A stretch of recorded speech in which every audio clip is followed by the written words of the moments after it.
Muito bem, então agora a gente vai dar continuidade a essa aula 4. Vamos agora falar sobre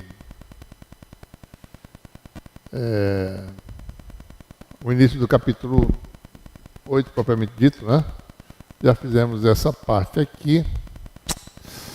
Estou pensando que esse negócio aqui está funcionando, ainda não está.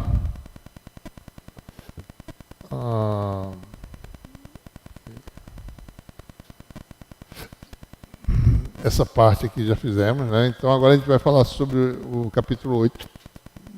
Rapidamente comentar sobre como se dá a interação de uma onda eletromagnética com objetos, de forma irregular qualquer.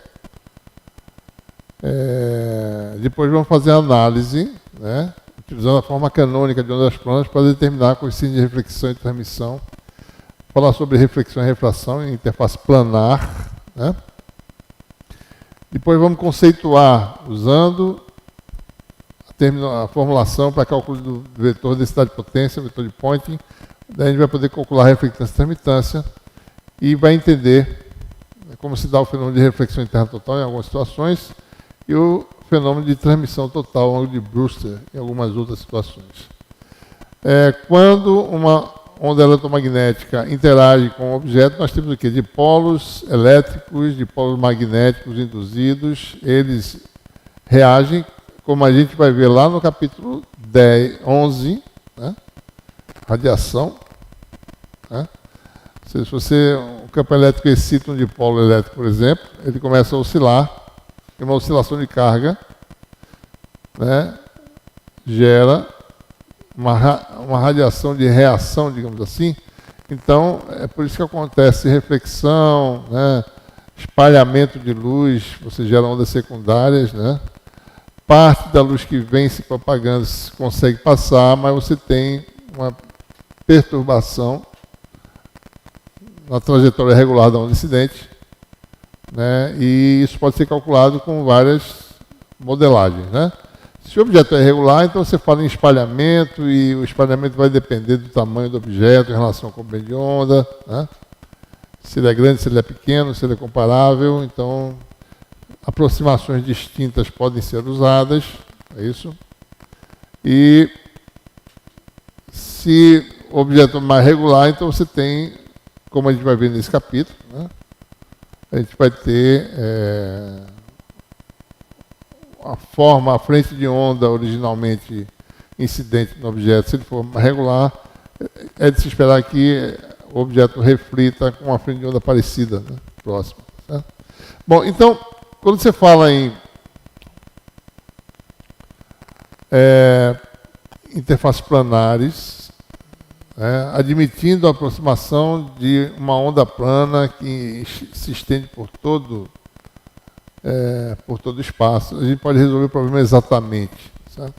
Ou seja, para interfaces planares, o coeficiente de reflexão para ondas planas pode ser determinado de forma simples. Tá?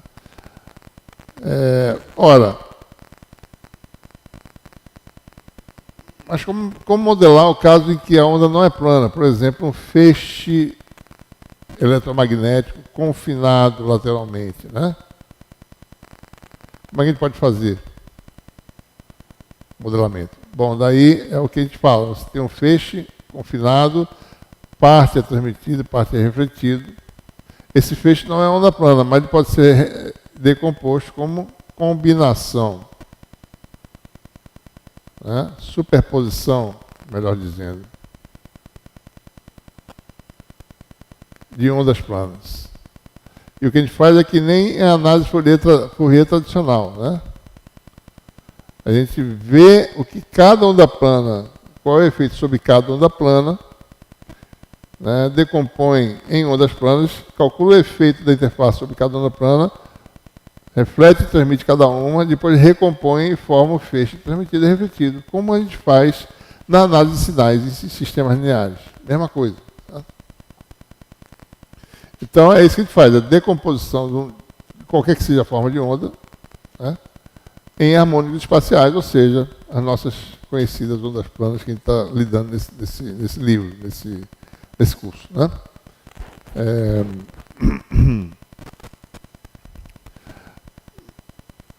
Além disso, se você fala em lasers, por exemplo, né, muitos lasers são feixes razoavelmente colimados, quer dizer, todas as ondas planas que compõem o feixe são razoavelmente paralelas, né, com o mesmo vetor de onda. Né? Então, se você calcular com essa reflexão para onda plana por exemplo, em frequências ópticas, né, para lasers, por exemplo, você vai, para onda plana, você vai razoavelmente determinar o coeficiente de reflexão para um laser de largura finita, tendo em vista que a divergência, né, que os harmônicos se propagam de forma colimada, digamos assim. Certo? Bom, então, esse é o objetivo desse capítulo como um todo, é calcular, fazer a formulação para interfaces planares utilizando ondas planas. Certo? Situações mais complexas podem ser analisadas, ele não vai analisar aqui, mas eu gostaria de comentar. Né? Você pode ter uma superfície, por exemplo, periódica. Né? Nesse caso, você pode decompor, observa-se o quê? Né? O surgimento de ordens de difração. Certo? O problema pode ser resolvido quase que exatamente utilizando a formulação muito semelhante à que a gente está desenvolvendo aqui, certo? A gente não vai fazer isso porque isso aqui dá um certo trabalho, né? Está fora do escopo do nosso curso. Mas só para dar essa ideia, né? Ele poderia também pensar, e interfaces periódicas são o que a gente chama de grade de difração, né? Podem ser estudadas, tá certo? Bom, qual é a metodologia de análise? A gente considera dois estados de polarização ortogonais ao versor, né, que dá a direção de propagação, que está alinhado na direção do vetor de onda, e calcula coeficientes, né, de reflexão e de transmissão para cada polarização. Né? Então, você tem um campo, digamos, EV e EW, e a onda se propaga na direção U. A gente calcula para um estado de polarização e para outro estado de polarização os efeitos. E qualquer que seja o estado, eu posso calcular, certo, como superposição dos coeficientes, né, digamos assim, os coeficientes. Eu posso recompor o campo refletido, somando o campo refletido em cada polarização, que vai ser um fator, que é o coeficiente de reflexão ou de transmissão da interface, e daí eu calculo o vetor no espaço. Né? Essa é a metodologia. Certo? Então, quando você trata de uma interface, né? Acho que vou usar isso aqui mesmo que é melhor. Sabe? Você tem uma interface. Então, a gente vai considerar aqui, certo? No nossa geometria, né? Um sistema de coordenadas em que isso aqui é a coordenada Z, essa é a coordenada X, e a coordenada que entra, né, é a coordenada Y. Certo? Então a gente assume que existe uma onda plana. Eu vou mostrar aqui só o vetor de onda por enquanto, dessa onda plana, né, chamar de K, forma um ângulo aí, digamos, θ, com essa direção normal. Então isso aqui é o meio 1, isso aqui é o meio 2, propriedades distintas entre os dois meios, tá certo? Esse aqui vai ter um índice de refração eta2 e aqui índice de refração eta1. Em termos do nosso e-book, o eta é o N que a gente está usando no e-book, tá certo? Eu estou usando eta porque eu já estou em consonância com o livro-texto que está, digamos assim, no prelo para ser publicado. Então, eu estou já mudando a anotação, usando essa anotação aqui, tá certo? Mas, para todos os efeitos, em termos do e-book, eta é o N em refração do e-book. Né? Esses índices de refração são, como nós sabemos, né, as razões. Né? Então, o meio 1 tem propriedades materiais dadas por epsilon e mi, meio 2, epsilon 2002 sobre relativamente ao valor do vácuo, né? E a gente vai, antes de falar nos tipos de polarização a serem considerados, vamos analisar a questão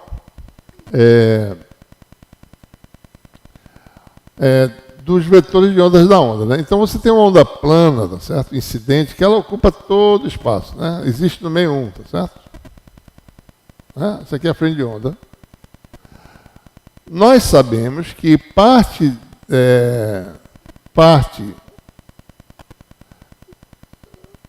e por hipótese, né, o vetor de onda incidente ele está no plano que a gente vai chamar o plano de incidência. Então você tem a direção, que é a direção do eixo Z, que é a direção normal interface, tem a direção do vetor de onda incidente. Essas duas direções definem um plano que é chamado plano de incidência. Tá?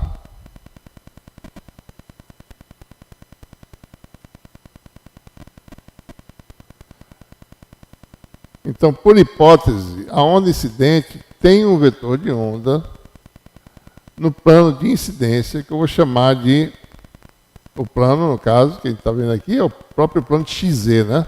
Então, o caso só tem duas componentes. Uma na direção X e uma na direção Z, que a gente vai chamar de, por enquanto, tá certo?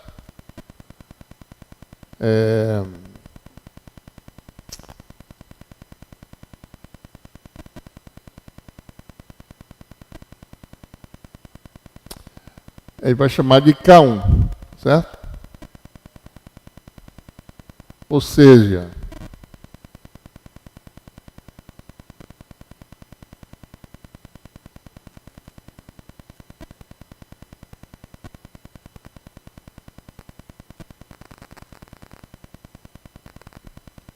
estou tentando ver só a anotação das minhas notas.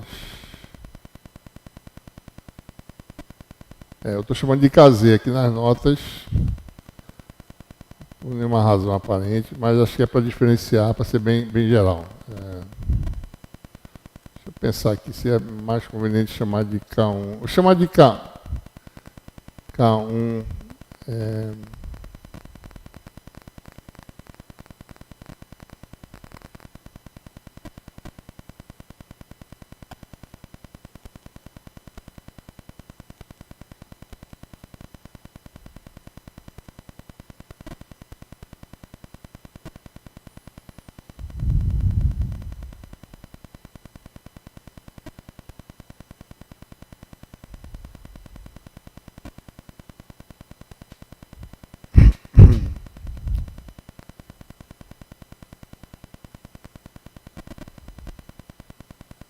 Não, vamos chamar de K1, tá certo? Eu estou achando que essas notas têm alguma coisa que não está...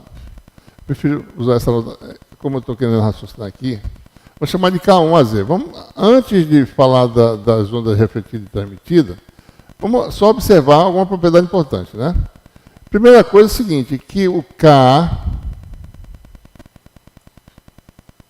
escalar K, né? Nesse caso, K é um vetor real, a onda incidente tem componentes reais, né? Ele está falando de meio sem perdas, certo? Em princípio, né? O meio de entrada não tem perdas, então o vetor de onda ele tem uma componente real na direção X e uma real na direção Z, né? Então esse produto escalar simplesmente vai ser kx ao quadrado, mas a componente Z a gente chama de K1 para evitar usar uma letra adicional Z1, né? Chamar só de K1, tá certo? K1 ao quadrado. E isso, por sua vez, né, é o vetor de onda no meio 1 tem de ter magnitude que é eta K0. Então é eta 1 ao quadrado K0 ao quadrado, certo? Ou seja, dado o Kx, dado o ângulo, eu tenho a magnitude disso aqui, né? Então eu sei quanto é que é o Kx, tá certo? Se isso aqui é θ, Kx é essa componente aqui. Kx simplesmente é eta 1 K0 seno de θ. Então, dado o meio, tá certo? Dado a observação, dado a frequência, né? Ou seja, o número de onda no vácuo correspondente. Dado o ângulo de incidência que eu injeto a onda no meio, eu sei quem é Kx e também sei quem é a componente Z. Né? O K1 é eta 1 K0 cosseno de θ. Então, eu tenho todas as informações. Então, vetor de onda incidente é dado. A pergunta é, quem são os vetores de onda da onda refletida e transmitida? Certo? Então, plano de incidência é aquele que contém o vetor de onda incidente e é normal. É o plano XZ. Certo? E o vetor de onda incidente é conhecido. K igual a Kx a x mais K1 a z, em que esses parâmetros são conhecidos. Pergunta é, bom, nós sabemos que vai ter onda... deixa eu passar para cá, né? Fazer um novo desenho. Dada essa onda incidente, nós sabemos, dado isso aqui, nós sabemos que vai ter uma parte refletida, só que eu não sei em que... Bom, dado o θ, eu não sei quem é, né, esse ângulo aqui, certo? E nem sei se essa onda refletida está com o vetor de onda no mesmo plano, no plano de incidência, que é o plano XZ. Vamos chamar isso aqui de K duas linhas. Né? E vai ter uma onda transmitida, certo? Só estou representando aqui um ângulo, né? A gente vai ver já já, certo? Teta linha.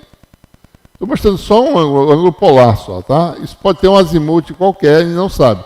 Eu sei que o azimuth da onda incidente, como ela está alinhada no plano XZ, o azimuth é 0. Mas essas outras duas, eu não sei o azimuth. Vou chamar de K'. Só estou mostrando aqui um ângulo polar, digamos assim, né, da onda, digamos, transmitida, né? Então, em princípio, tá certo? Esse K duas linhas tem 3 componentes. Kx duas linhas AX mais KY duas linhas AY mais KZ duas linhas AZ. A componente transmitida também tem 3 componentes que eu não sei onde é que está o vetor, né? Transmitido. Certo? Vale Kx' AX mais KY' AY mais KZ' AZ. Então, essa é a... Observe que essas quantidades, Kx ao quadrado mais Ky ao quadrado mais Kz ao quadrado, é constante. A soma dos quadrados dá um valor constante que é o quadrado do índice de refração no meio vezes K0. Né? Onde quer que seja, no meio 1 ou no meio 2. Certo? Então, essas coisas são amarradas. Né? Então, o argumento fundamental em calcular a coeficiente de reflexão é observar que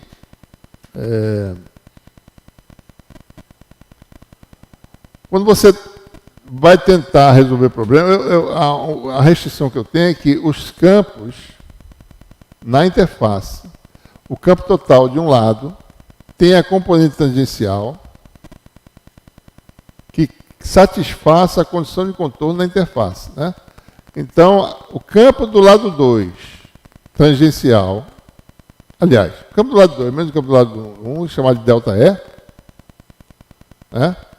Produto vetorial com N, que dá a componente tangencial, tem que dar 0. Né? Porque não tem carga nesse problema. São materiais, lembrando, né? Aquela questão de densidade de carga, ela não existe aqui. Né? Nós temos meios livres de carga, não tem carga. Mesmo que seja condutor, a carga total dá 0, certo? Então não tem carga no problema. E se tiver carga, não tem carga de superfície. Né? Isso aqui independe de carga também, na realidade. Né? E o campo tangencial depende de corrente de superfície, mas corrente de superfície não existe, porque os campos penetram. Né? Então as correntes ocupam volumes. Então o campo tangencial H também é conservado. Né? Então essa equação aqui. Observe que as ondas planas têm como argumento a função exponencial de menos jk escalar x. E essas condições de contorno têm de ser satisfeitas na interface igual a 0 em qualquer lugar, certo? Ora, como cada onda plana tem um argumento desse tipo, eu só posso satisfazer as condições de contorno se todas as funções tiverem dependência com as coordenadas no plano z igual a 0 idênticas. Ou seja, esse fator aqui é o mesmo para todas as ondas consideradas. Esse é o argumento mais importante no cálculo de coeficiente de reflexão e transmissão numa interface simples, né? Então, para satisfazer a condição de contorno z igual a zero, aquele fator exponencial calculado em z igual a zero tem de ser o mesmo para as três ondas. Para a onda incidente, para a onda refletida e para a onda transmitida. Aonde? Em z igual a zero. Né? Então, esse é o argumento. Né? Aqui está a onda incidente, né? Isso aqui eu estou chamando de K1, tá certo? Aqui na minha anotação anterior está KZ. Não sei porque eu usei KZ, eu acho que é mais conveniente usar a onda, isso aqui usar 1 no lugar, tá certo? Em z igual a zero, o x vale x a x mais y a y, né? Num ponto qualquer do plano z igual a zero. Produto escalar de K com x. Não tem componente y, né? Vai ficar kx vezes x. Para a onda incidente. Para a onda transmitida, né? Aqui está inclinado aqui, mas esse y está entrando no quadro, tá certo? Só para vocês poderem perceber. XYZ, né? Então o calinho tem 3 componentes. Isso aqui está errado também, tá certo? Isso aqui é chamado, eu chamei de, o calinho eu chamei de, aqui embaixo, de caselinha, né? Eu voltei essa anotação também. Vamos chamar de caselinha. Então tá, tudo bem. Vamos chamar de caselinha. Vamos chamar isso aqui de K1. Isso aqui está certo. Deixa isso aqui do jeito que está, certo? Não, isso aqui está certo. O de entrada é K1, tá certo? O transmitido é caselinha, né? Em z igual a zero, pelo escalar de K com x. X só tem componentes, o vetor posição tem componente só, está aqui, ó, x e y. Então vai ficar kx' vezes x mais ky' vezes y. Então, o segundo argumento da exponencial é k'x.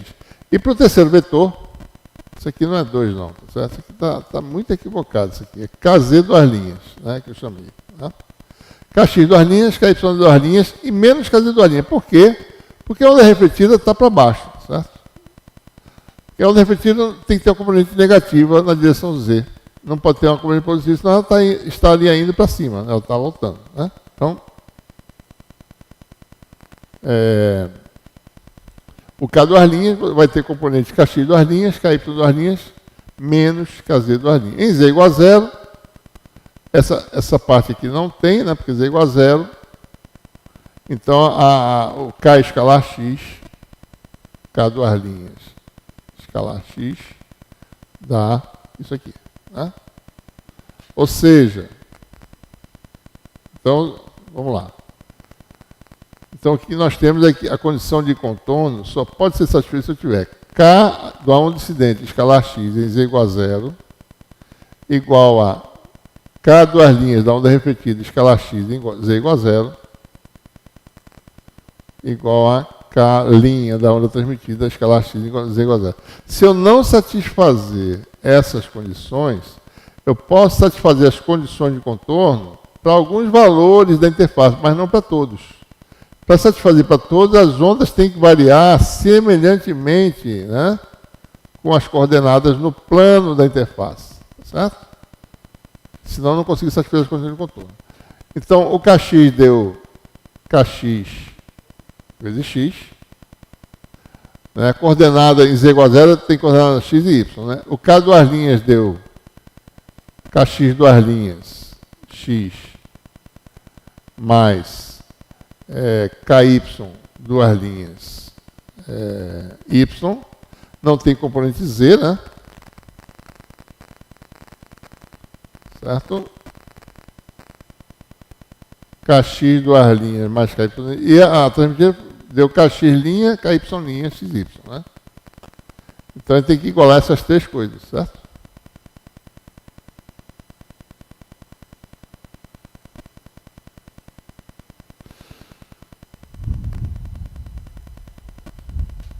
Não é isso? Ora, eu só posso ter igualdade dessas funções de x e y se o coeficiente em x e o coeficiente em y, nos termos de cada lado da igualdade, aqui lembre-se, né, mais 0 vezes y. Né? Os coeficientes são iguais, caso contrário eu não consigo igualar todas as condições. Ou seja, dado kx, temos que kx duas linhas igual a kx' igual a kx. Então isso aqui é conhecido. Então, obrigatoriamente, a onda refletida tem a mesma componente x do vetor de onda e a onda transmitida também. Aliás, vice-versa, né? A onda refletida e a transmitida. Tá? Mais ainda, né? 0 igual a ky duas linhas, que é igual a ky'. Conclusão, ondas refletida e transmitida tem vetor K no plano de incidência. Só tem as componentes x e z também. Se o vetor de onda de entrada está no plano xz, os vetores de onda refletida e transmitida também estão no plano de incidência. Né? Resta saber agora, e a componente z? Ora, então nós temos que K da onda transmitida é kx, AX, mas chamar de K1', vamos chamar de K1, tá certo? K1 a Z. Olha, K1 está amarrado, né? K' escalar K' é igual a quem, né? O vetor de onda no meio 2 vai dar eta 2 ao quadrado, K0 ao quadrado. Né? Certo? Então, isso aqui é kx ao quadrado, conhecido pelo ângulo de incidência, mais K1 ao quadrado. Então, eu conheço K1. K1 é conhecido, é isso ao quadrado menos isso ao quadrado. Certo?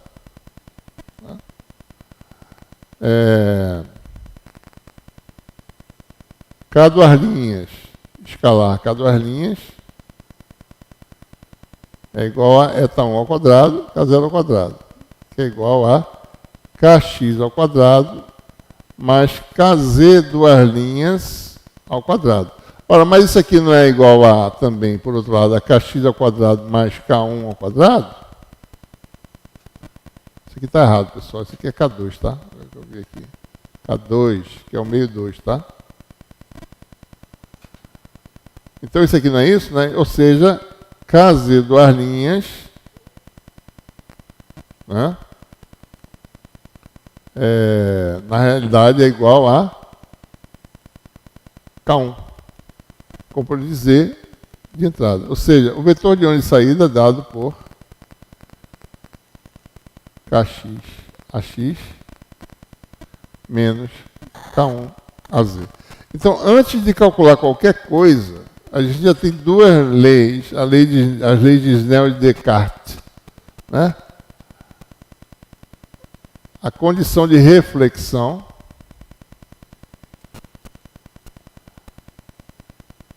ou seja, como a componente x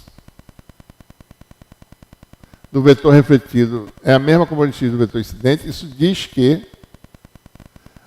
o ângulo de reflexão, que eu chamo de θ duas linhas, no diagrama que tem aqui, certo?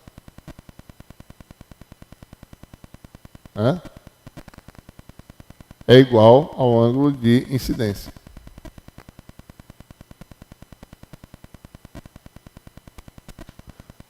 Primeira condição, certo? Segunda condição que a gente obtém, certo?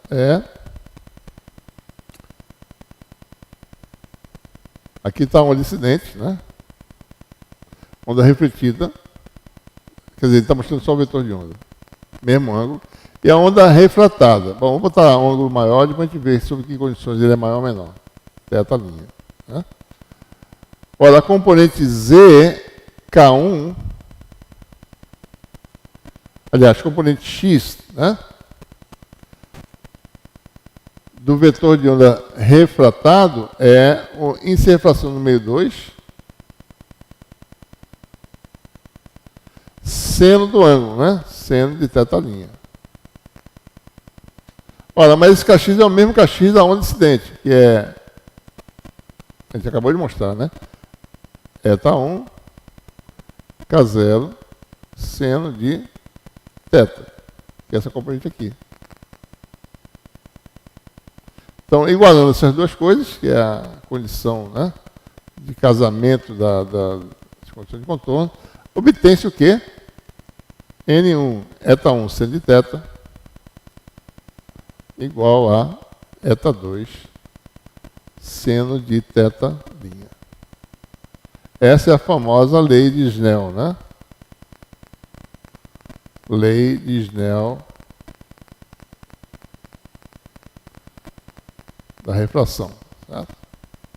Então, por enquanto, ele não calculou nenhuma coeficiente de reflexão, só está usando considerações físicas acerca do campo eletromagnético da onda plana, né? Observe que, vou fazer algumas observações aqui, né? Então, você tem algumas situações. Se você tiver aí, por exemplo, né, ar, digamos, vidro, né, eta maior do que 1, certo? Você entra com índice de refração θ, né? Tem uma parte refletida e uma parte refratada. O ângulo aumenta ou diminui? Né? Ora, 1 seno de θ igual a eta seno de θ'.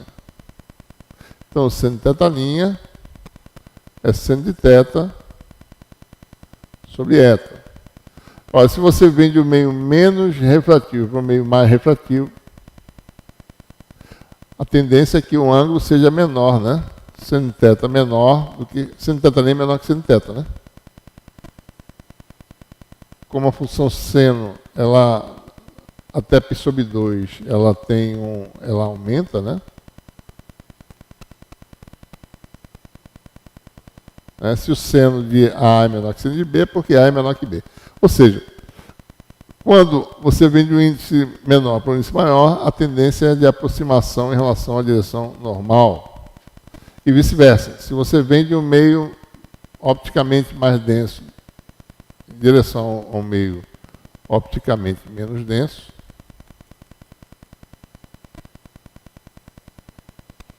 né? Aí você teria eta seno de θ', na verdade é 1 seno de θ', agora no caso, né? 1 seno de θ' igual a eta seno de θ. Agora, nesse caso, o ângulo aumenta, né?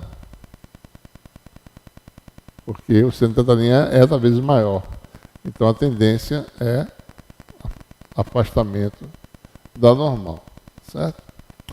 Então, são essas as propriedades que a gente extrai antes de calcular qualquer coisa.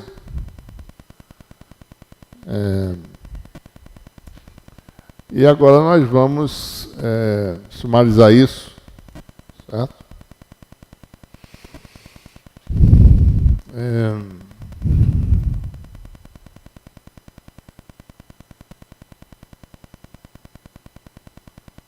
Então nós temos aí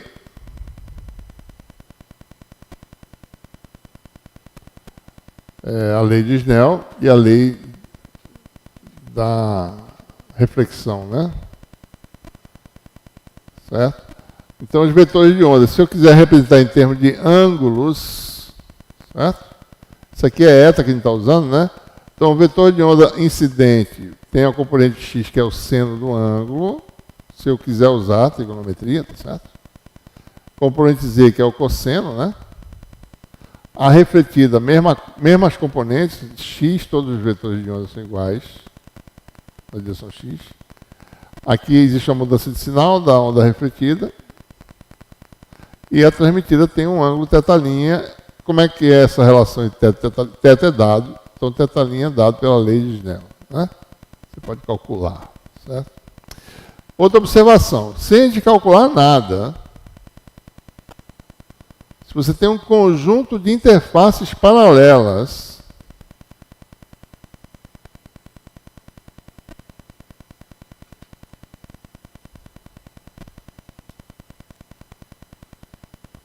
né? Você vem aqui com uma onda plana, claro que você vai ter reflexão, refração, né? Você vai ter essas combinações. Mas o que nós sabemos, que nós podemos antecipar, sem calcular nada. Você tem a última aqui e vai embora, né? Você pode representar em cada meio uma onda indo e uma voltando apenas. É o resultado coletivo, né, das várias reflexões. Mas o que acontece aqui, né? Se esse ângulo aqui é θ, em todas as interfaces você tem sempre o mesmo ângulo, né, de incidência e de reflexão. Certo? Esse ângulo aqui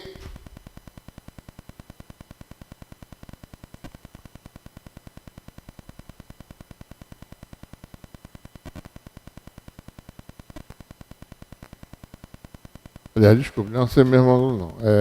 Não é isso que eu quero dizer, não é outra coisa.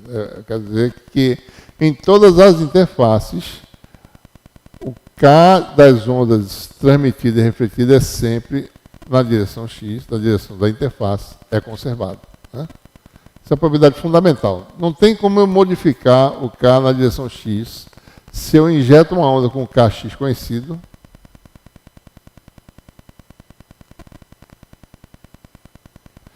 Todas as ondas subsequentes vão ter sempre a que passa e a que volta. Todas elas vão ter todas a mesma componente Kx. Certo? Não quer dizer que o ângulo é o mesmo, não. Certo? Quer dizer apenas que a componente X é a mesma. Né? O ângulo é diferente por quê? Porque o K resultante em cada meio depende do índice de refração, né? Etaí, certo? Então, você tem aqui o primeiro meio, eta1, eta2, etc. Né? E o ângulo depende, né? No meio I, o Kx é etaI, K0, seno de θi, né? Que é esse ângulo aqui. Ó. Certo? Né? Que é o ângulo de incidência e o ângulo de refração. Ou seja, Kx é mantido constante para toda interface. Então, quem se altera é o ângulo de refração em cada interface dessa. Essa é outra propriedade importante, fundamental, em que a gente pode descobrir o comportamento de muitos dispositivos, tá certo? Simplesmente sabendo esse fato, que o vetor de onda, a propriedade fundamental é essa, o vetor de onda na direção tangente à interface, para interfaces planares paralelas, o vetor de onda é conservado na direção X. Essa é a propriedade fundamental que a gente extrai dessa análise. Né? Bom, como é que a gente calcula o coeficiente de reflexão? Bom, vamos ser cuidadosos aqui. A gente está modificando em relação ao e-book. O e-book tem um erro conceitual no e-book que não interfere no resultado final. Né? Mas esse erro conceitual pode ter consequências no cálculo de reflectância e transmitância em meios absorvedores, certo? Então, por isso que a gente está corrigindo isso nessas aulas aqui. No novo livro a gente já tem essa correção. Isso não é muito importante, não tem consequências maiores, né, para o curso, tá certo? É só um detalhe importante que a gente tem que, para ser rigoroso, no formalismo que a gente está desenvolvendo, certo? Mas, vamos lá.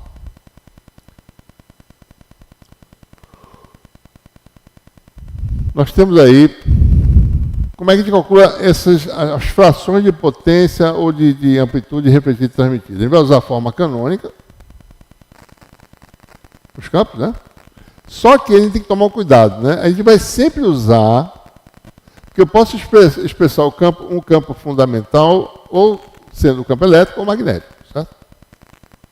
A gente vai expressar essa forma canônica com a amplitude do campo, que só tem uma componente. Né? Certo? Então, como eu falei para vocês antes, a gente vai analisar o problema para dois estados de polarização.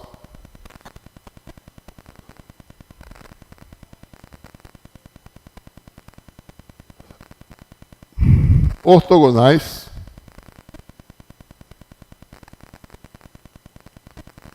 Né? Ortogonais entre si. E como eu falei para vocês, qualquer outra situação de um campo ortogonal à direção do vetor de onda, esse campo pode ser decomposto, né, como superposição desses dois campos, para os quais a gente vai calcular os coeficientes de reflexão e transmissão. Então, muito bem, aqui está a interface, aqui está a normal, e aqui está o plano de incidência definido pelo vetor de onda incidente de entrada. Né? Uma polarização é quando o campo elétrico está no plano de incidência, certo?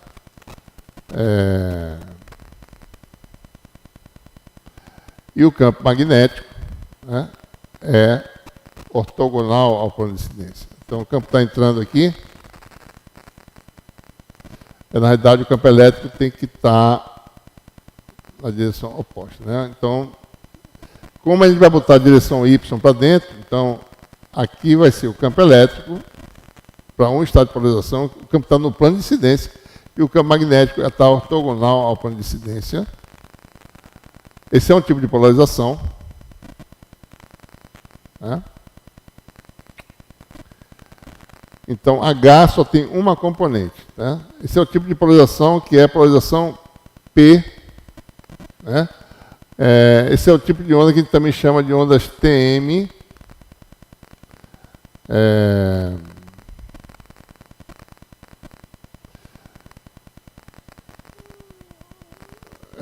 TM, ou seja, vem de uma terminologia transverso-magnética. Por que transverso-magnética? Porque se você olhar a propagação como sendo na direção Z, só o campo H está no plano transversal a essa direção de propagação, em direção à interface. Por isso que ele se chama de TM. O E teria uma componente também longitudinal, nesse caso, certo? Se a gente olhasse a propagação no sentido Z. Isso é útil em guia de onda, né? Em guia de onda a gente vai ver esse tipo de coisa, certo? Então, esse tipo de polarização é chamado de polarização P, né?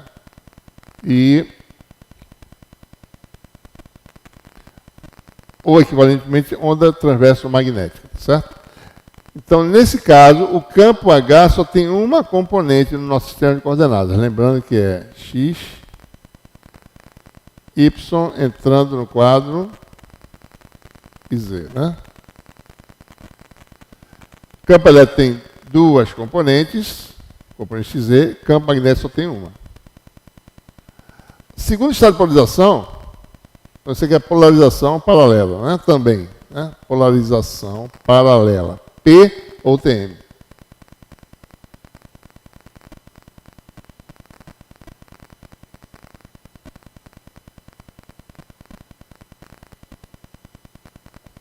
Né? E o outro estado de polarização seria o oposto. O campo elétrico está na direção Y e o campo magnético está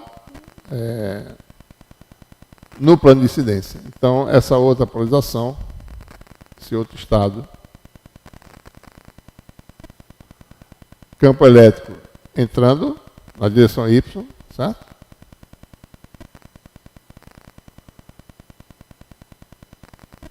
E o campo magnético, vamos ver se está certo aqui, né? É vetorial H, tá certo? Dá o fluxo para cá, né? Então, é entrando e o H fazendo isso aqui, ó.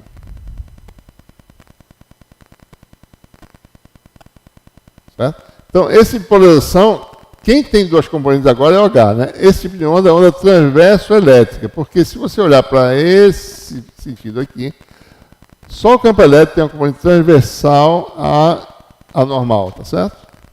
Onda TE. Polarização S. E também chamado de polarização perpendicular, em relação à polarização do campo elétrico, certo?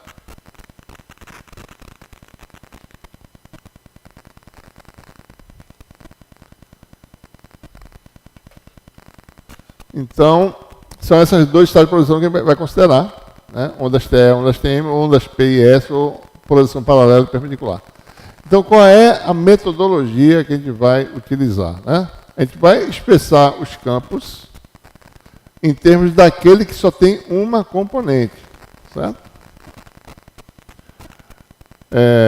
Só lembrando que a gente dele falou ainda hoje, né?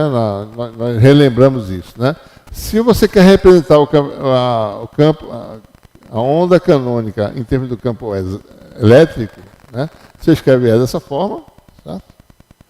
E H é simplesmente K vetorial E sobre ômega mi, né?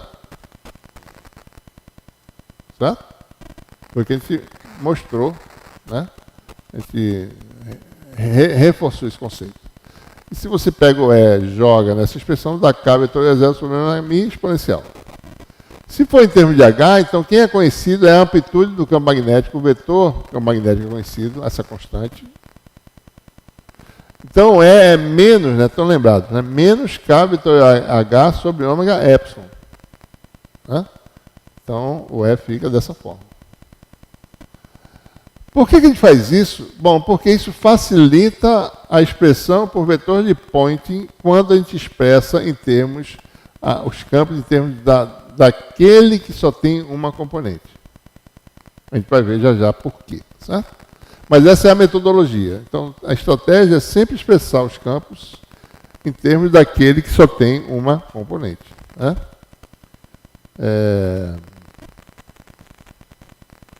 Então, a gente agora vamos fazer a nossa representação. Então, observe, né? A gente sempre desenha os campos, por exemplo, polarização paralela, o campo que vai ser utilizado é o campo H como campo base, né? Para representar os campos, certo? Então, observe que o H está entrando no quadro aqui, o campo incidente, o campo refletido, que é o H' também está entrando, e o campo refletido é o H duas linhas, né? Então, quem tem que se adequar é o campo elétrico, certo? Então, esse sentido do campo elétrico dá um fluxo no sentido da interface. Aqui eu tenho que inverter o sentido do campo para dar um sentido se afastando da interface. E aqui eu manter a mesma lógica, né? Para o campo que se afasta da interface. Né? Aqui estão os vetores de onda, tá certo? Que a gente já falou anteriormente. Né? Todos têm a mesma componente X. No meio 1, a componente Z vale K1. Né? Aqui no meio 1, ó. Certo? E no meio 2 vale K2, vamos dizer. Né? Então, usando a forma canônica, campo incidente na direção AY. Campo H vai ser menos o produto vetorial de K, tá certo? Que é esse vetor aqui, com o H, né? Então, AX vetorial AY dá AZ, mas tem um menos da fórmula, certo? AZ vetorial AY, né? Dá menos AX, com o menos da fórmula dá mais. Tem alguma coisa errada. AZ com AY. Peraí. AX com AY dá Z. Tá aqui. AZ, né? Que é esse termo aqui, tá certo? Que dá menos AZ com AY dá menos AX. Então, a componente está errado, né? Vou fazer aqui separado, porque eu estou achando que está errado aqui. Vamos ver, o K é dado por KX AX. Vou fazer aqui essa continha para ver se eu não errei. Mais K1 AZ. Então, o campo incidente é H0, que é igual a H0 a Y, né? Esquecendo o vetor de onda. Então, você tem um produto vetorial. O campo elétrico é menos 1 sobre ômega, o campo é zero, né? Menos 1 sobre ômega epsilon 1 K vetorial H0, né? Que vai dar Kx AX mais K1 AZ vetorial H0 a Y. Isso aqui dá o quê, né? Direção x, z, y dá menos x. Então aqui vai dar menos K1 AX, x, y dá z. Então mais Kx a z. Né? Certo? Isso aqui é o que deu, e tem um menos daqui, tá certo? Então vai ficar menos H0 sobre ômega epsilon 1. Então vai dar K1 AX menos Kx AZ sobre ômega epsilon 1, H0. Então esse é o campo elétrico, né? Aqui está certo, né? Está correto, certo? Aqui está errado, eu tenho a impressão. Deixa eu ver, o resultado vai dar, na direção X dá positivo, na direção Z dá negativo. Isso aqui está errado. Incidente... Ah, não, esse aqui eu estou calculando, desculpe. Está certo. Então, na direção X dá positivo, na direção Z dá negativo. Trocando as posições, né? K1 na direção X agora, Kx na direção Z. E observe que está correto. Componente X positiva, componente Z negativa. O refletido vai ter as duas negativas, deve dar, né? E o transmitido vai ter o quê? Componente X positiva, componente Z negativa. Mesma coisa, certo? Então, quando a gente faz isso, calcula os campos, né? Refletido. Bom, o campo refletido, a gente diz que uma fração é refletida, certo? Então, o campo refletido, a gente diz que ele está, o campo H está na direção Y, mas uma fração γp da amplitude H0 foi refletida, né? Aqui está a forma canônica, e o campo elétrico agora fica fácil calcular. Produto vetorial do vetor de onda, que é Kx menos K1, com o campo magnético refletido, que é esse campo aqui, né? Certo? Então você tem esse resultado, aí vocês fazem a continha para verificar esses sinais, tá certo? E o transmitido também, a gente diz que o campo magnético é uma fração tau P, coeficiente de transmissão, né? Gama P é o coeficiente de reflexão, que ele vai determinar, e tau P é o coeficiente de transmissão, né? Certo? Bom, o que a gente vai fazer agora? Condições de contorno. Quais são? Hx total em cada lado é contínuo. E aliás, Hx não, Hy, né? Porque a gente tem componente Y só, a tangencial interface Ex total é contínuo. Então vamos lá. Componente Y da onda no meio 1 em Z igual a 0, né? Isso aqui dá 1, tá certo? Ou, aliás, não precisamos nos preocupar, porque nós argumentamos anteriormente que isso aqui é o mesmo para todos os campos. Então, o campo incidente na direção, o H na direção Y é H0. O campo refletido é gama H0, então você tem H0. 1 mais gama P, que é o campo total tangencial do lado 1, é igual ao campo transmitido, que é tal P H0. Primeira equação, uma relação da forma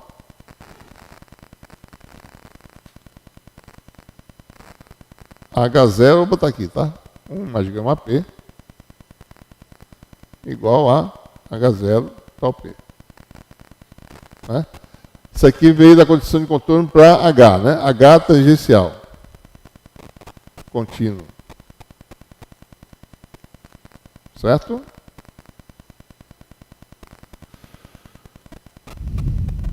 Mesma coisa para H, né? Então, os campos totais são Do lado 1 é a soma vetorial, a soma dos campos, né, quem quer que seja. Do lado 2 só tem um campo.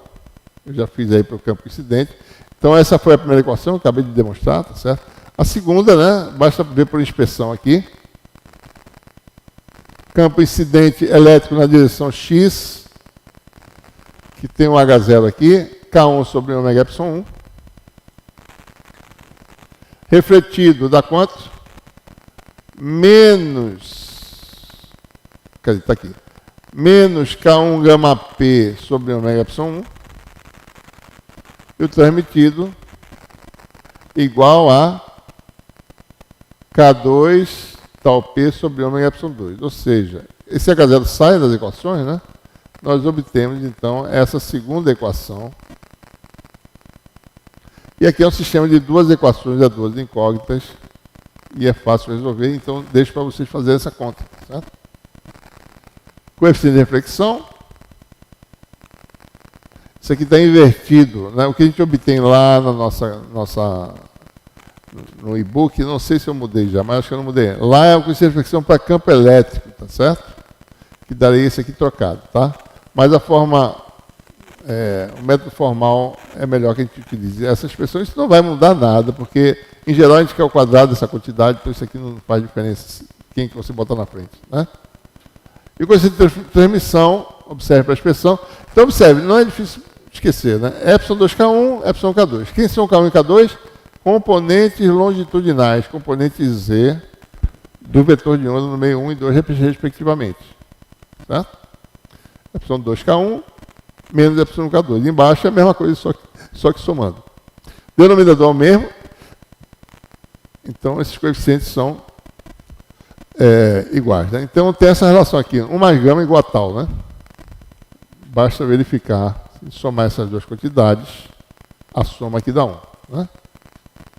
Certo? Então, esse é o resultado obtido para a polarização paralela. Certo? E aí, para a polarização perpendicular, é o mesmo procedimento. Né? A gente usa agora, o campo é aquele que só tem uma componente. Quem é? Bom, o campo elétrico. Então, todos os campos elétricos, incidente, refletido e transmitido, estão sempre no sentido de AY. Ora, isso vai acontecer sempre? Pode ser que não, pode ser que esse sentido mude, mas quem determina isso é o coeficiente de transmissão e de reflexão. Ele que vai determinar se o campo inverte ou não numa reflexão, né? Ou numa transmissão na interface. Né? Então, nesse caso, o campo incidente está sempre na direção AY e o campo H, pela forma canônica, lembrando, né? K vetorial E sobre ômega mi. Então, é só fazer o produto vetorial, tá certo? Esse mais ou menos, porque no meio 1 é para baixo, dá menos, no meio 2 é para cima, mais, igual a 2. Então, se você faz o produto vetorial de K com E, vai dar esse resultado aqui. E daí você pode, mais uma vez,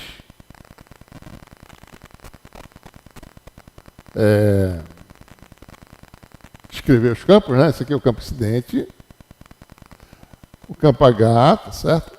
Vamos só verificar, né? Bom, o campo H tem componente X negativa e componente Z positiva. Quer dizer que ele está, o campo H está X negativa, quer dizer que ele está para trás e para cima. Então o campo H está assim. Né? E o campo E está entrando. E vetorial H, se você fizer produto vetorial, corre da mão direita, dá para cá. Certo? Está correto. Né? E por aí vai, certo? Campo refletido, só observar o campo H. Componente X e Z, isso aqui está errado. Né?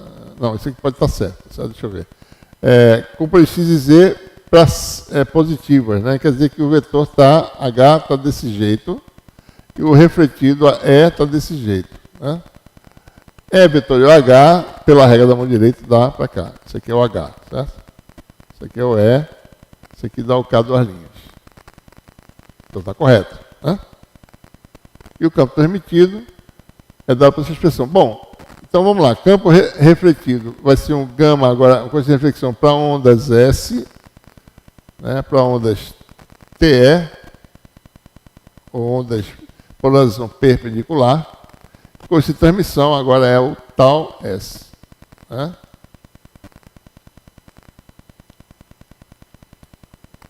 nós temos, mais uma vez, condições de contorno, não é difícil calcular, então você tem uma relação parecida, né? 1 mais gama igual a tal. E agora a diferença que vai aparecer, em vez de epsilon, aparece mi, certo? Embaixo. Essa é a diferença básica, né? Se você olhar para a equação anterior, K sobre epsilon, né? K sobre epsilon. Agora para a onda S, a coisa é bem casadinha, né? K sobre mi. Então, com esse de reflexão é muito parecido com o plano das P, só muda o epsilon para mi, no caso, certo? Né?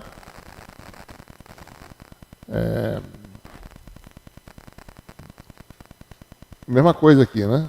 Mi2K1 sobre essa soma, Mi2K1 mais Mi1K2, né? Esse lá é 2 epsilon 2K1, se eu não estou enganado, né? Se você olhar com reflexão para ondas P, 2 epsilon 2K1. E aqui é combinações Mi-K trocadas, né? E aqui dá 2 Mi2K1, certo? Então são expressões que não são difíceis de perceber. Se você sabe para uma polarização, você sabe para outra. Polarização TE, transversal elétrica, aparece o Mi, né? Como coeficiente dos componentes longitudinais dos campos. Ondas TM, aparece o epsilon. Tá? Muito bem. A gente tem expressões alternativas que permitem mostrar a analogia do crescimento de reflexão quando a gente lida com linhas de transmissão, né? Ou com casamento de impedâncias também, né? Em termos de impedâncias de onda. Certo? A gente pode lembrar, né, que a impedância de onda nos meios são dadas por essas expressões. E se a gente definir a impedância de onda paralela, né, no meio I, como sendo a componente do campo paralelo à interface, no meio I, sobre o H paralelo à interface, né, então,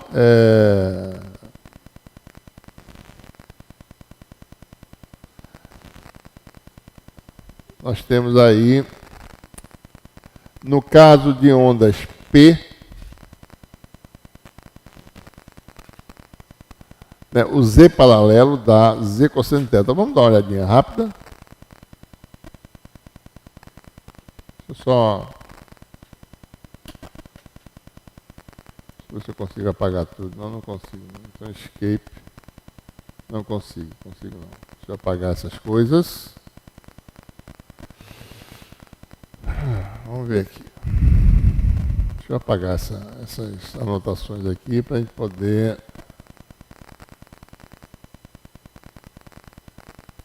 apagar aqui. Tem um bocado de coisa, né? Foi rapidinho.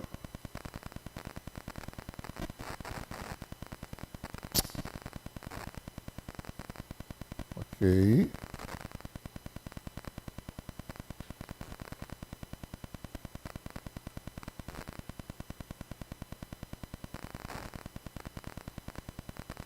Não consigo selecionar tudo, né? Tem jeito. De apagar aqui é meio difícil, né? Bom, vamos... Bom, deixa lá. Tem espaço aqui para escrever. Vamos dar uma olhadinha na impedância de onda no caso de polarização paralela, né? Então,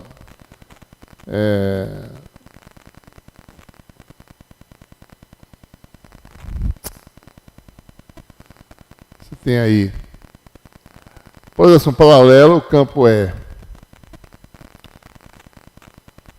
está no plano de incidência e o campo H está na direção Y, né? Sem se preocupar com o sinal aqui, tá certo? A componente, bom, isso aqui é um ângulo θ, né? Θ. Né? Então a componente paralela do campo é cosseno de θ, né? E a paralela a quem? Paralela à interface, né? O campo tem uma componente paralela à interface é cosseno de θ, esquecendo o sinal, sem se preocupar com o sinal. e o acompanhante H para a interface H cosseno de θ. Isso aqui dá E sobre H, cosseno de θ. E sobre H é a impedância de onda. Então, a impedância de onda paralela é dada por Z cosseno de θ, né? Então, a impedância de onda paralela no meio I é ZI cosseno de θI, certo? Onde θI vale θ no meio 1 ou θ' se I igual a 2, né? Então, a gente mostrou que a coeficiente de reflexão dá ε2K1 menos ε1K2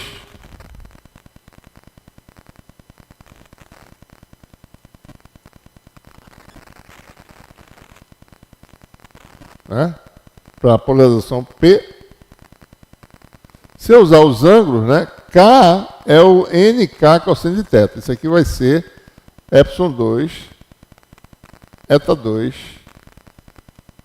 desculpe, eta1, K0, né? K0, todo mundo vai ter um fator K0, vai cancelar, cosseno de θ menos, aqui não tem mais espaço, né? Vai dar ε2, índice de refração do meio 1, cosseno de θ, menos ε1, índice de refração do meio 2, cosseno de θ', né?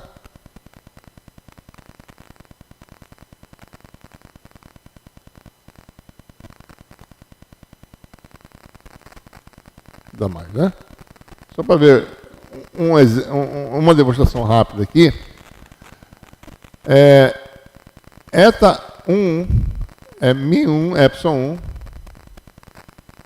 sobre μ0 ε0.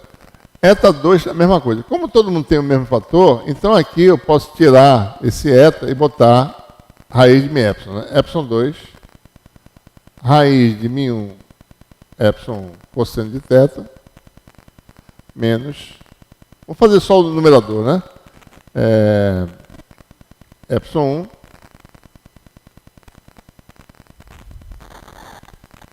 μ2 ε2 cosseno de θ' dividido por um termo semelhante que é mais, né?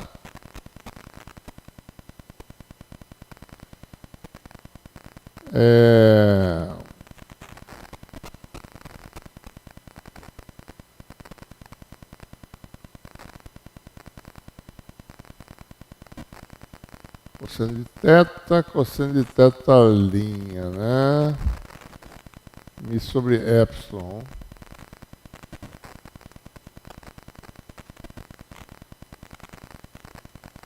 Se eu dividir todo mundo por...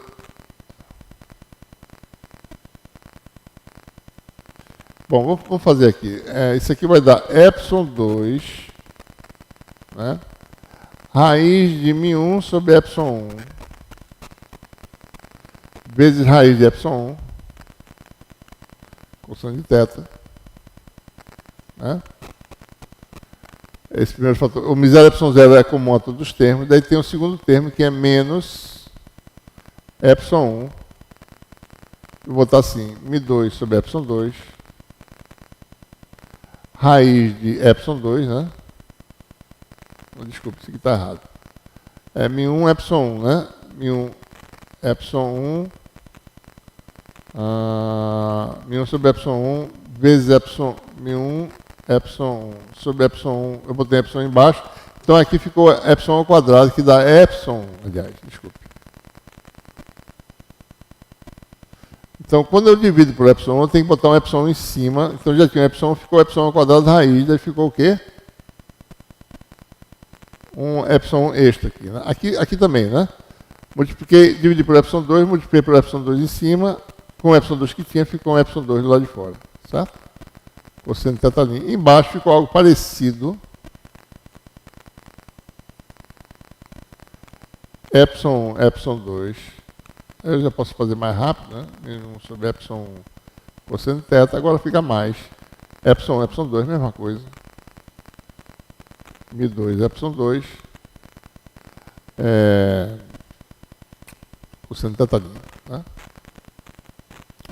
Bom, então esse epsilon2 cancela, né?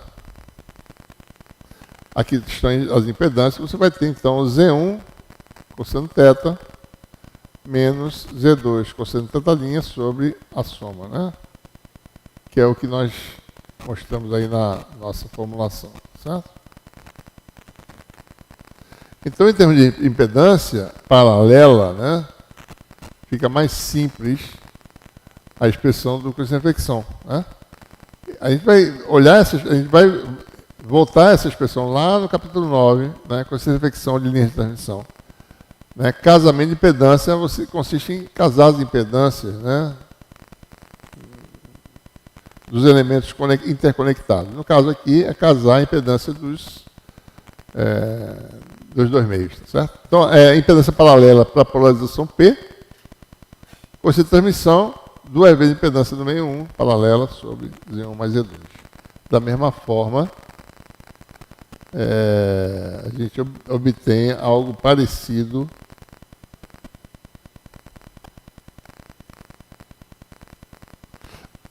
para polarização perpendicular, só que para perpendicular é mais conveniente definir, certo? As admitâncias, né, de onda, que é o inverso da impedância, e a admitância paralela, que é a componente paralela de H sobre a componente paralela de E. No caso da polarização S,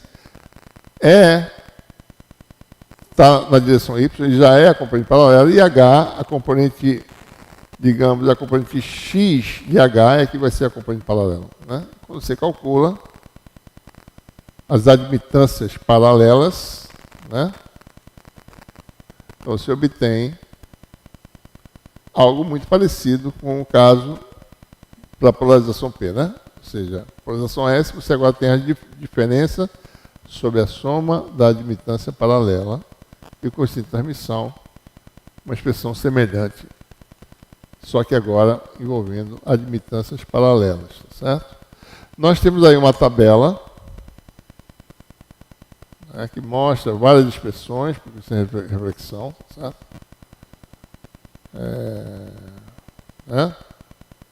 Mostrando a semelhança, né, das expressões. Ó, aqui muda só de epsilon para mi, também, tá certo? E sempre lembrando que esses K's aqui são componentes Z, tá? Não são o vetor de onda, módulo dele no meio, não. Tá? Em termos de impedâncias paralelas, né, e admitâncias paralelas, se os meios são não magnéticos, você pode ter alguns casos particulares dessas expressões, envolvendo apenas o índice de refração. Né? Por exemplo, o que acontece? Né? Para a onda S, se os meios são não magnéticos, é a diferença das componentes longitudinais dos vetores de onda. Certo? Por que isso é importante? Porque em muitas situações os meios são não magnéticos. Né? São tipicamente, meio, quando são não absorvedores, geralmente eles têm só propriedades dielétricas distintas, mas não magnéticas. Né? Quando os meios são... quando você tem incidência normal, né? Então os coeficientes de reflexão e transmissão ficam facilmente determinados em termos das índices de refração, diferença sobre soma. Né? Os coeficientes de reflexão não dependem da polarização, tá certo? Isso aqui é só porque a forma como foi definido, né? Mas, por exemplo, o coeficiente de reflexão para a onda S para um determinado campo é o mesmo para a onda P para esse mesmo campo, certo? Porque, lembrando a vocês que o coeficiente de reflexão de ondas P foi definido em termos de campo magnético e de ondas S em termos de campo elétrico. Por isso tem esse sinal aqui. Né? Mas esse sinal não tem muita importância e, mesmo assim, se você calcular o campo elétrico transmitido sobre o incidente, em ambos os casos vai ser o mesmo, com o mesmo sinal. Mesma coisa aqui, tá certo? Observe que o coeficiente de transmissão é diferente, né? Eta2 em cima, Eta1 embaixo, para ondas P e S, mas isso, mais uma vez, é porque isso aqui se refere à amplitude de campo magnético, isso aqui é amplitude de campo elétrico. Certo? Muito bem, agora a gente vai determinar de que forma obter as frações de potência refletida e transmitida numa interface, e como essas frações são relacionadas aos coeficientes de reflexão e transmissão. É importante saber definir essa metodologia muito bem, porque a gente tem que lidar em algumas situações com meios absorvedores também. Então é importante saber como balancear a potência, né, corretamente, algo que não é feito na maioria dos textos, tá certo? Então a gente faz isso, né? Inclusive para explicar o fenômeno de reflexão interna total em termos de potência transmitida ou refletida, né? Tirar isso aqui, certo? A gente tem que usar essa metodologia. Então, muito bem. Então, considere aí, tá certo? Que para a gente determinar, vamos considerar inicialmente o caso sem perdas, né? A gente vai usar simplesmente conservação de potência eletromagnética, que fluxo líquido da potência eletromagnética entrando ou saindo de uma superfície fechada, região fechada pela superfície sigma, tem que ser zero, né? E aí nós temos essa construção, tá certo? Em que a gente tem esse volume cuja seção transversal está aqui mostrada, né? Aqui está a seção transversal na direção X, na direção Z. Tem uma pequena penetração na direção Y. Na direção X você tem aqui dx. Na direção Z, do lado 1 tem um pedaço de dz1, do lado 2 tem um pedaço de dz2. E na direção Y tem aí, vou fazer aqui, tá certo? Nós temos aí um cubozinho, um paralelepípedo que passa, que a interface está passando aqui no meio, certo?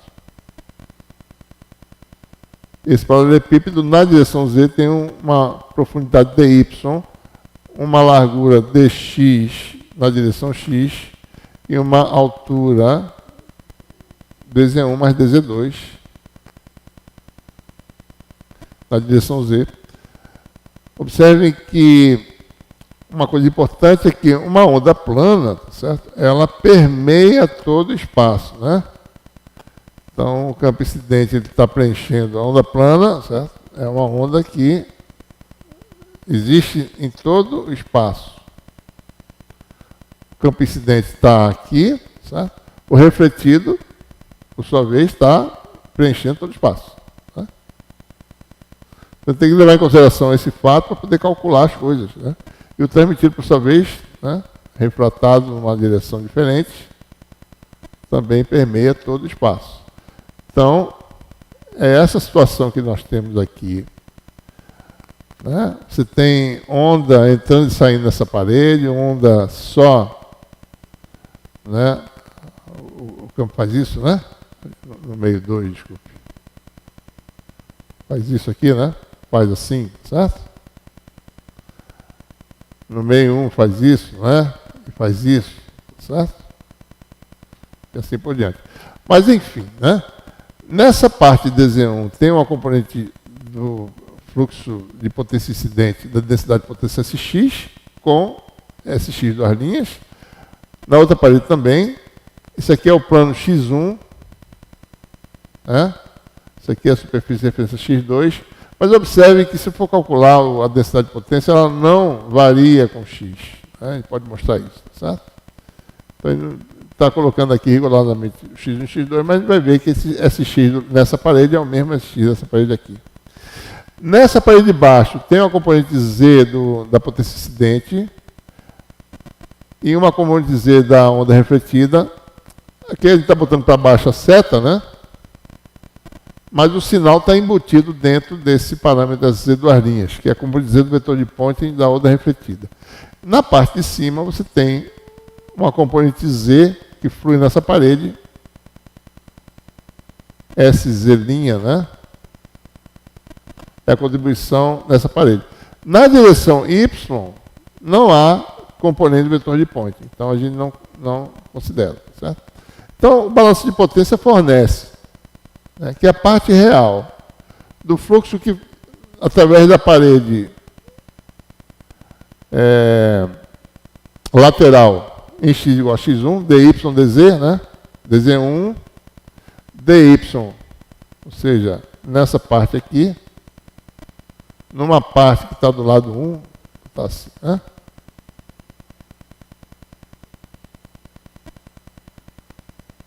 Fazer em 3D aqui, tá certo? E aqui do lado 2, né? Esse aqui é o nosso paralelepípedo. No lado dz1. Então aqui flui SX e flui também SX duas linhas. Aqui também flui SX e SX duas linhas, né? Numa profundidade dz1 e numa altura dz1 e numa profundidade dy.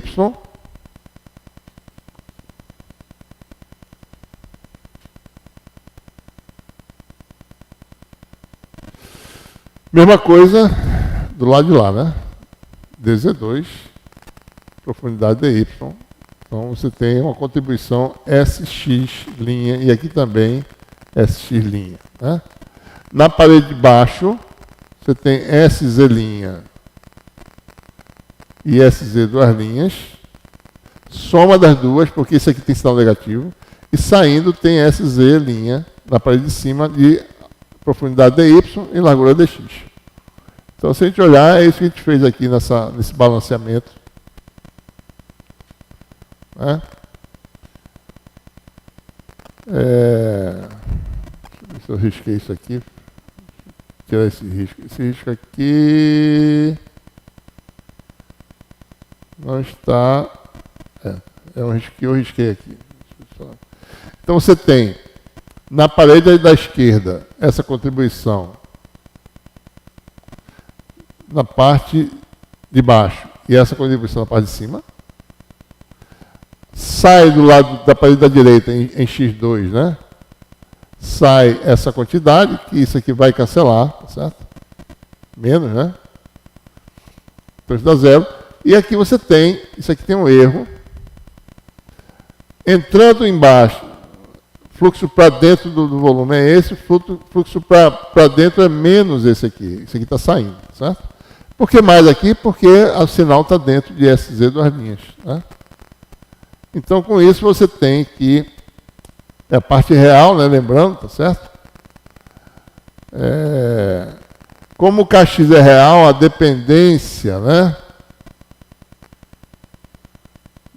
Da densidade de potência é exponencial de menos jkx, do campo é menos jkx, com o conjugado cancela isso aqui. Não tem dependência em x. Então, essas contribuições de x e x2 são iguais. Então, o resultado que se obtém é que a potência eletromagnética é conservada se você tiver potência ativa, né? A parte real da componente Z do campo incidente, do vetor de Point do campo incidente, igual a menos a parte real da onda refletida, do vetor de Point da onda refletida, que dá menos por quê? Porque isso aqui é negativo, então isso aqui vai dar mais. E aqui dá parte real da componente Z do vetor de Point da onda transmitida. Né? Esse é o resultado obtido. E é fácil de interpretar isso aí. Por que não é a potência incidente igual a potência refletida mais a potência transmitida? Por que está parecido só com a componente Z? Bom, porque no fundo é isso. A potência total incidente, total, é igual a potência total refletida mais a potência total transmitida. Essa expressão aqui quer dizer isso. Vamos ver por quê, né? Imagine que você tem um feixe finito, de largura finita, profundidade ΔY, né? A potência total incidente é o vetor de Point, componente na direção do vetor de onda, vezes ΔL, ΔY, admitindo aqui que todo mundo é real, né? Só para a gente poder raciocinar, certo? Uma interpretação simples, geométrica. Essa largura do feixe incidente, digamos que tem a largura finita, ilumina uma largura ΔW. ΔW projetado na direção de ΔL, certo? Ou seja, dá ΔW cosseno de θ incidente, que é teta, não é teta 1, tá certo? Isso aqui é teta, esse aqui é tetalinha, né? De acordo com a nossa notação. Então você tem aí delta L igual a delta L duas linhas é igual a delta L, só que a largura do feixe transmitido é diferente por causa da refração. Então esse delta W dá origem ao delta L' um pouco diferente, né? Que tem a ver com o cosseno de teta', tá certo? Teta do ângulo refratado, né? Então a conservação de potência é a potência total incidente, que é delta L delta Y, igual a potência refletida total, mais a potência transmitida total. E o delta L' está aqui, relacionado, né, com o ângulo de refração. E com isso você obtém uma relação do tipo S cosseno de θ. Né, o balanço das componentes S cosseno de θ. S cosseno de θ sendo a componente Z. Certo? Então, isso aqui é menos a componente Z da onda refletida, porque ela é negativa com menos da mais. É isso aqui, certo? Então, então essa é a intervenção geométrica da relação que a gente acabou de obter. Né? Vamos agora calcular, usando, né, os coeficientes de reflexão e transmissão, as expressões para o vetor de Poynting. E agora a gente vai entender por que é importante utilizar, na nossa metodologia, né, representar os campos tendo como base o campo que só tem uma componente. Certo? Isso porque, em algumas situações, o vetor de onda pode ser complexo. Né? Uma delas é se o meio for absorvedor. Uma outra, mesmo que ele não seja meio absorvedor, se ocorrer reflexão interna total, como a gente vai ver. Tá? Bom, nós sabemos que a forma canônica da onda plana pode ser expressa tanto como tendo base o campo elétrico como o campo magnético. Se o campo elétrico é utilizado, certo? Então o campo magnético é dado para essa expressão que a gente já falou anteriormente. E aí você calcula o vetor de Poynting no meio de E vetor de H conjugado, né? E faz esse produto vetorial, calcula o conjugado de H, que é o conjugado de todo mundo, admitindo que tem a perda, tem um mi conjugado aqui embaixo, certo? A gente mais tarde vai considerar isso, mas não agora, não hoje, né? Mas vamos deixar aqui por enquanto. Quando eu faço produto triplo, eu tenho produto escalar de E com E conjugado. Observe que aparece K e K conjugado aqui, tá certo? Porque o conjugado de isso aqui, de K e K conjugado, ele pode ser complexo, então a gente vai deixar aqui. Então vai ter um produto triplo, que vai aparecer o produto escalar de E com E conjugado, que dá E0 ao quadrado. E aqui o fator exponencial que apareceu, que não existiria se o K fosse real, né? A gente vai deixar por enquanto que ele seja complexo. E tem o segundo produto escalar, que é K conjugado com E0 conjugado. Ora, em princípio, esse termo aqui não é zero, apesar de K escalar E0 ser zero para uma onda plana. Não é verdade que o K conjugado escalar E0 é igual a zero. Certo? Se eu escrevesse o vetor de Poynting em termos de H, né, ou seja, como campo base, então a expressão do vetor de... Bom, apareceu um mi conjugado aqui. Para o vetor de Poynting seria dessa forma agora, certo? E aparecia o K com H0 conjugado. Né? Esse termo adicional estranho aqui, nos dois casos. Né? Ele não posso dizer que ele é totalmente zero, porque quando você tem K escalar H igual a zero, mas K escalar H conjugado não é necessariamente igual a zero. Né? Certo? Então, esse é o problema. Então, por que a gente usa uma componente só? Né? É por isso, porque a gente quer eliminar aquele termo adicional do vetor de Poynting, certo? Ou nesse caso, ou nesse caso. Por exemplo, se você tem ondas TM, o H tem uma componente. A gente expressou com essa reflexão os nossos campos assim, certo? O K, mesmo sendo complexo, ele tem componentes só X e Z. K escalar H dá zero, porque H está na direção a Y. Né? E K conjugado, tá certo? Que seria Kx conjugado, o Kx é real, né? Porque é imposto pelo campo incidente. E o K longitudinal pode ser imaginário. Certo? Mas mesmo que fosse conjugado de todo mundo, a x e a z são versores reais.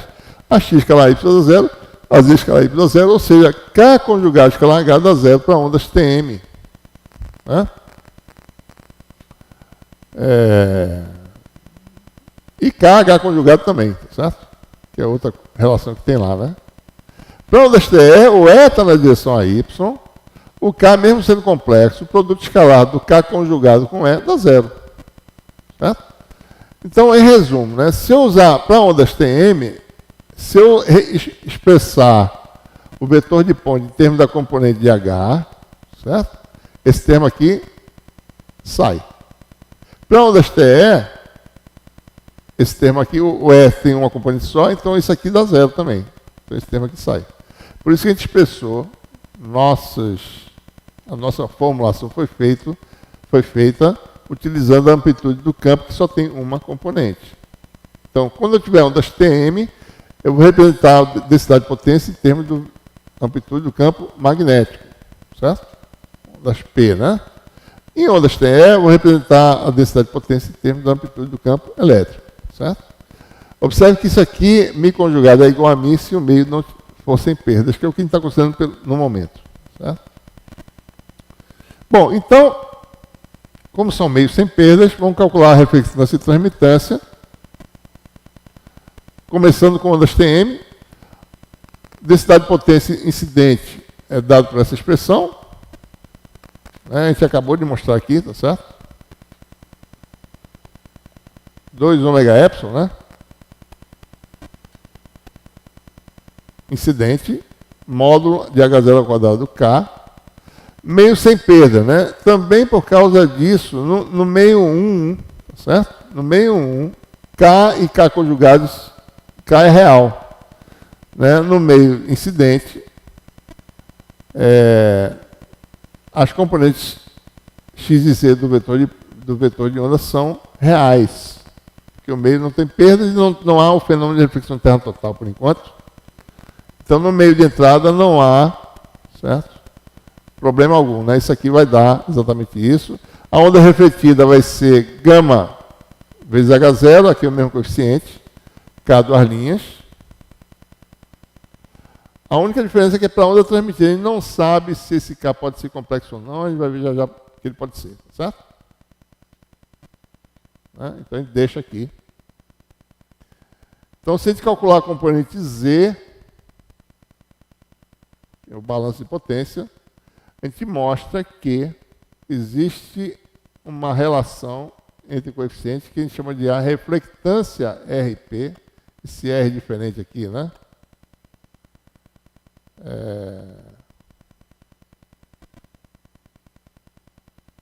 Esse R calculado, escrito dessa forma, esse R específico, diferentezinho, né?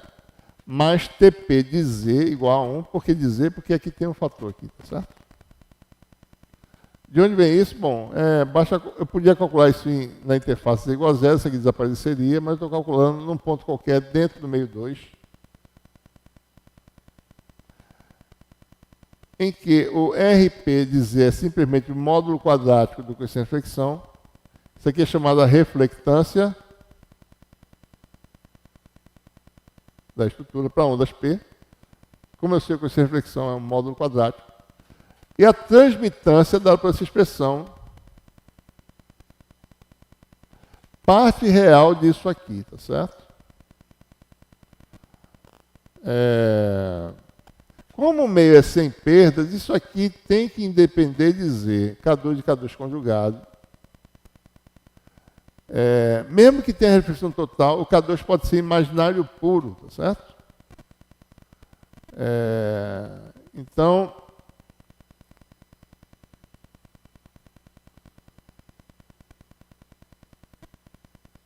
se o K2 for imaginário puro, no caso de reflexão interna total, essa parte real dá zero, certo? A gente vai falar sobre isso. Se o meio não tem perdas, e se não tem reflexão interna total, isso aqui não depende de Z, né? Então, isso, para meio sem perdas, isso não depende de Z, certo? Excluindo o fenômeno de, mesmo incluindo o fenômeno de reflexão interna total, tá certo? Né?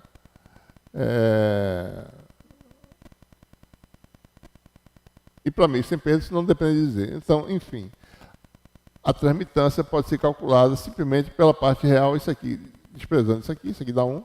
Né? Calcula Z igual a 0, tá certo? Bota Z igual a 0. Né? A gente vai ver depois o que acontece para Z diferente de 0. Então fica real de K2 sobre ε2K1. E esse K2 pode ser um número complexo, como a gente vai ver daqui a pouco. Tá?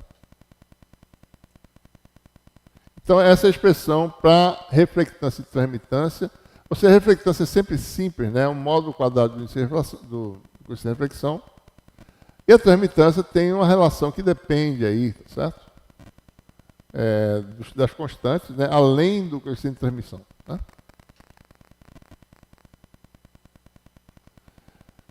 Pronto, para ondas TM, mesmo raciocínio. A gente usa agora a forma do vetor de ponte expresso em termos do campo elétrico. Né? Campo refletido é γS é 0, módulo, tá certo? Campo transmitido tem essa expressão, tal S. Denominador agora é μ. Eu estou fazendo agora diretamente Z igual a 0, não tem fator exponencial. Então, fazendo a mesma relação de balanço de potência, a gente obtém agora uma relação entre reflectância e transmitância. Né? Com esses parâmetros, eu calculo a potência refletida e a potência transmitida. Certo? Eu sabendo isso aqui, eu sei quanto de potência vai ser refletida e transmitida. Eu posso calcular. Certo? Então, a reflectância é módulo quadrado do γS e a transmitância, módulo quadrado do tau S, com essa razão aqui, tá certo? Semelhante ao caso do TP, né, se você olhar, real de K2 sobre K1, real de K2 sobre K1, só que aparece μ1 sobre μ2, e que aí aparece ε1 sobre ε2. Né? Certo? Bom, a gente vai parar por aqui, certo? Porque a aula já ficou bastante extensa, né? E a gente vai deixar a parte de reflexão interna total,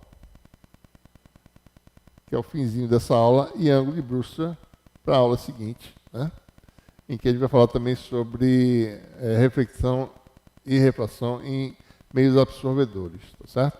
Então vamos parar por aqui, que já foi muito material, né, que a gente falou hoje, certo? Para a gente poder descansar um pouquinho a mente, poder raciocinar as próximas etapas, tá certo? E para poder analisar com calma, né, o fenômeno de reflexão interna total em termos desses conceitos, ok? Então nós paramos por aqui e até a próxima.